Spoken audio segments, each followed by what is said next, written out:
रांची नगर निकाय चुनाव में राजनीति सियासत अपने उफान पर है। हालत ये है कि एक दूसरे पर आरोप प्रत्यारोप की राजनीति खूब जोर शोर से चल रही है। डिप्टी मेयर के तौर पर अपने नाम को आगे करने वाले महुआ माझी के सुपुत्र सोमवित माझी ने अपने वार्ड के कई प्रत्याशियों पर ऐसे आरोप लगाए जो बाद में निराधार साबित हुए। इस वक्त हमारे साथ मौजूद है उसी वार्ड के और कांग्रेस के बड़े नेता राजेश गुप्ता जी। क्या है पूरा मामला और क्या है पूरा प्रकरण? देखिए, इस प्रकार की बातें आना, हमें लगता है लोकल बॉडी का ये चुनाव है और वार्ड काफी छोटा जगह होता है। ये एक घर घर से संबंध वाला मामला है और उस चुनाव में इतनी बड़ी घटना, एक राज्यसभा सदस्य के बेटा जो खुद उम्मीदवार है यहाँ से, उस सारे लोगों का पर्चा जो जो भरा था उन लोगों ने, उसको रिजेक्ट करके ये कहा जा रहा था कि मुझे निर्विरोध चुन लीजिए। अच्छा, ये वहाँ पे चर्चा थी। कल इस पिछले बार वार्ड नंबर 18 में रोशनी खलको जी से हुआ था।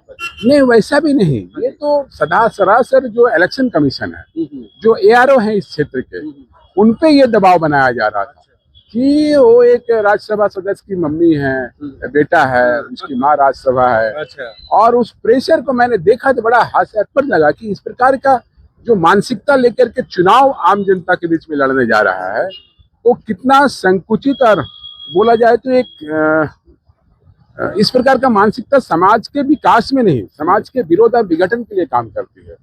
कि कोई अगर स्वतंत्र रूप से इस लोकतंत्र में लोकतांत्रिक व्यवस्था के तहत चुनाव लड़ रहा है, तो उसको आप राजतंत्र की भाषा समझा रहे हैं कि भाई उसे रिजेक्ट कर दो, उसे हटा दो। वहां आधार क्या है इसके लिए? आधार उसमें क्या हुआ था कि जैसे मेरी दीदी का, तो मेरी दीदी कैंडिडेट है, मैं तो कैंडिडेट भी नहीं हूँ और मैं तो उसका प्रस्तावक समर्थक भी नहीं हूँ, तो किसी दूसरे का केसेस को निकाल करके राजेश गुप्ता, जो आई थिंक सो कि पूरा बता नहीं पाए अधिकारी, तो आपसे मिलता जुलता जो नाम। हाँ, तो उससे मेरी दीदी को क्या मतलब है।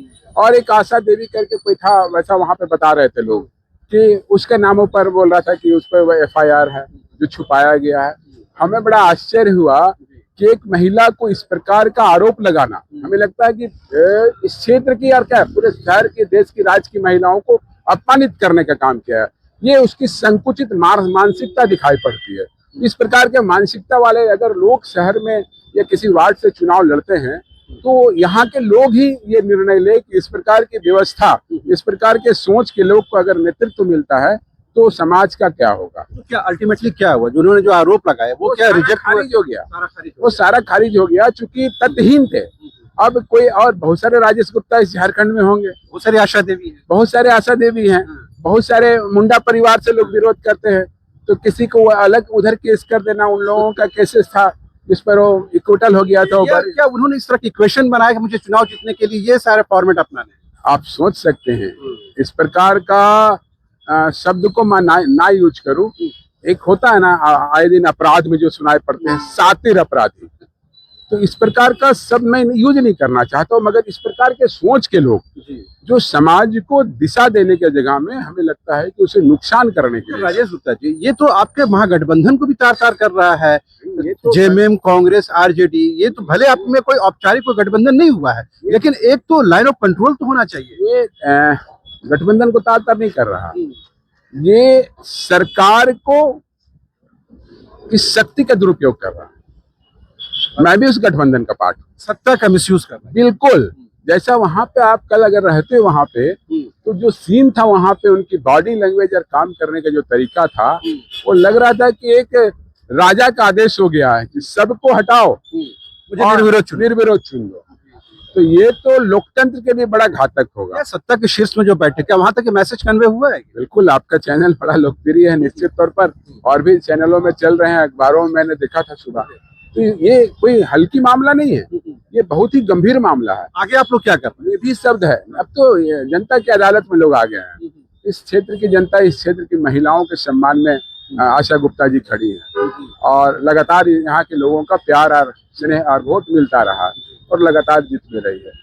तो अब तो लोग ही इस पर निर्णय लेंगे कि कौन, जिसको थोड़ा मोड़ा भी चांसेस था, मुझे नहीं लगता है कि वो भी समाप्त। उनकी माता श्री का आपने खुद कहा कि एक अच्छा रेपो था, क्या वो रेपो भी खराब हो रहा, धूमिल हो रहा? देखिए, गाय जो होती है वो दूध देती है, उनके बच्चे दूध पीते हैं, उस दूध को हम लोग भी पीते हैं। तो जैसा वो भरण पोषण होता हुआ आया, तो उसकी मानसिकता इस चीज को दर्शाती है कि समाज के लिए इनके दिमाग में इनका जो पिक्चर है वो कैसा है। ये अपने परवरिश पर भी सवाल है। नहीं, परवरिश बोला जाए तो मैं तो गाय के बच्चा का बात कर रहा हूँ। उस दूध को हम भी पीते हैं, जी जी जी। मगर जो अब कौन सा क्या किया है ये तो बड़ा मतलब सोचनीय चीज है। आदमी को आत्मचिंतन करना चाहिए इस सब्जेक्ट पे, विशेषकर इस वार्ड नंबर 18 पे। मैं शहर में घूमता हूँ तो पूरे राज्य का बोलता सबसे हॉट सीट है ये। ठीक है, तो कुल मिलाकर के वार्ड नंबर 18 में जो कुछ राजनीति हो रही है वो आपके सामने है। जनता जनार्दन को 23 तारीख को अपना फैसला, अपना मैंडेट देना है। उस दिन तय हो जाएगा इस जनता के सिरमौर कौन बना है। फिलहाल अभी के लिए इतना ही। आप तमाम दर्शकों का एक बार फिर से शुक्रिया।